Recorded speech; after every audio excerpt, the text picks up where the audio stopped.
अस्सलाम वालेकुम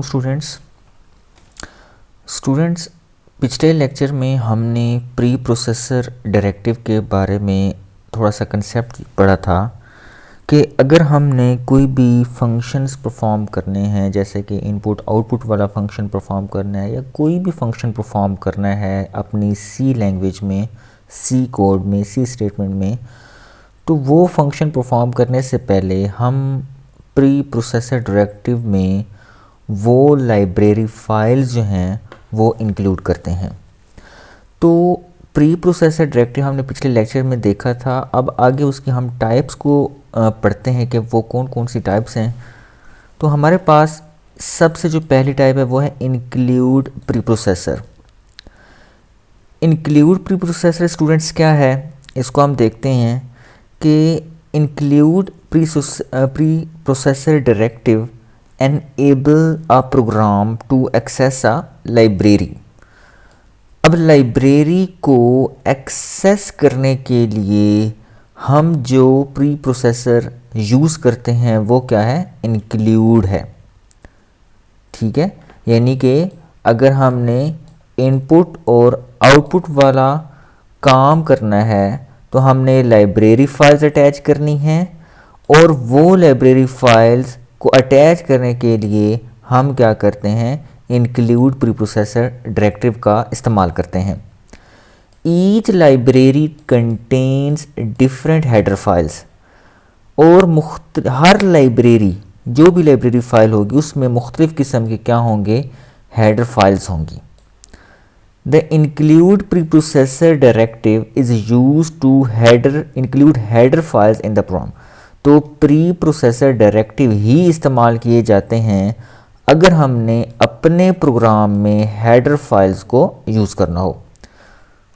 तो नेक्स्ट हमारे पास इंक्लूड प्री प्रोसेसर कैसे यूज़ की जाती हैं, उसकी हमारे पास एग्जांपल्स हैं कि सी लैंग्वेज में उसका जो सिंटैक्स होता है, मतलब जो लिखने का तरीका होता है सी कोड में, वो ये है कि हम क्या लिखते हैं, हैश इंक्लूड। ये हमने पिछले लेक्चर में भी देखा था कि हैश से हम प्री प्रोसेसर डायरेक्टिव की स्टार्टिंग करते हैं, और हमारे पास जो एंगल ब्रैकेट्स हैं इसमें हेडर फाइल्स के नाम आते हैं, स्टैंडर्ड हेडर फाइल्स आती हैं। मिसाल के तौर पर अब जैसे कि ये बिल्कुल एग्जांपल जो है वो सी कोडिंग के लिहाज से है कि हैश साइन है इंक्लूड स्टूडियो डॉट एच, मतलब आपने अगर अपने प्रोग्राम में कोई इनपुट आउटपुट वाला काम करना है, आपने इनपुट देनी है, कंपाइलर ने आउटपुट देनी है, तो उसके लिए आप क्या करते हैं, स्टूडियो डॉट एच इस्तेमाल करते हैं। ये क्या है, एक लाइब्रेरी फाइल है।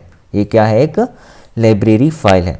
इसी तरह दूसरी एग्जांपल क्या है, hash include math dot H. जैसे कि नाम से जाहिर है कि ये एक ऐसी लाइब्रेरी फाइल है जिसमें आप कौन से फंक्शन परफॉर्म कर सकते हैं, मैथ के जो भी बेसिक फंक्शन परफॉर्म करने हैं वो आप इस लाइब्रेरी फाइल से कर सकते हैं। मिसाल के तौर पर आपने अगर लॉग वगैरह मालूम करने, जो कि मैथ में इस्तेमाल होता है, आपने कोई साइन थीटा वगैरह, कॉस थीटा, यानी कि इस जैसी जो वैल्यूज़ हैं वो मालूम करना चाहें मालूम कर सकते हैं।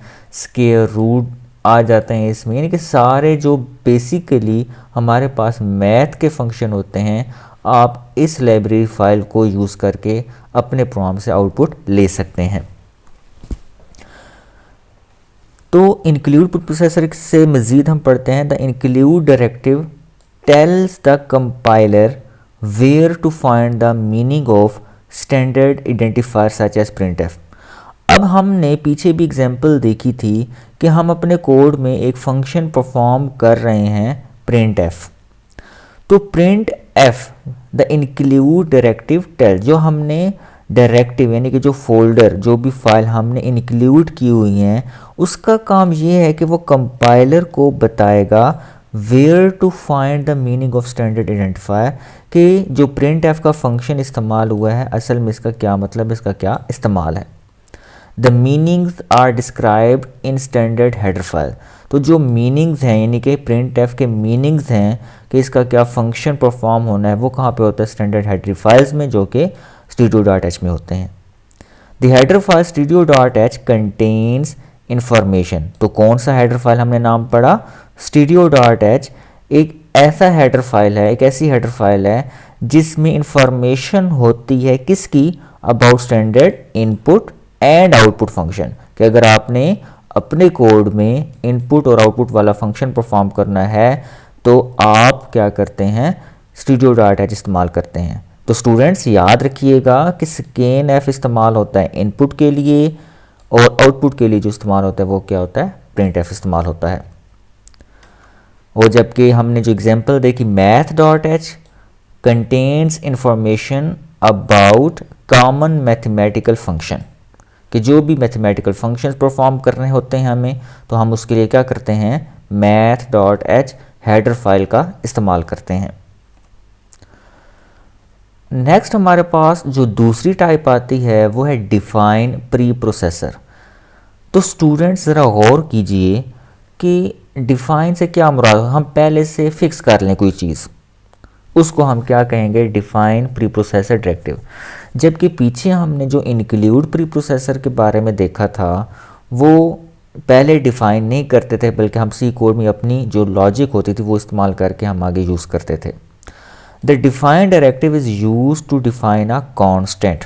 तो सब कांस्टेंट क्या होता है, आप मैथ में भी पढ़ते हैं कि जो फिक्स हो, जो तब्दील ना हो सकता हो, उसको हम क्या कहते हैं, कांस्टेंट कहते हैं।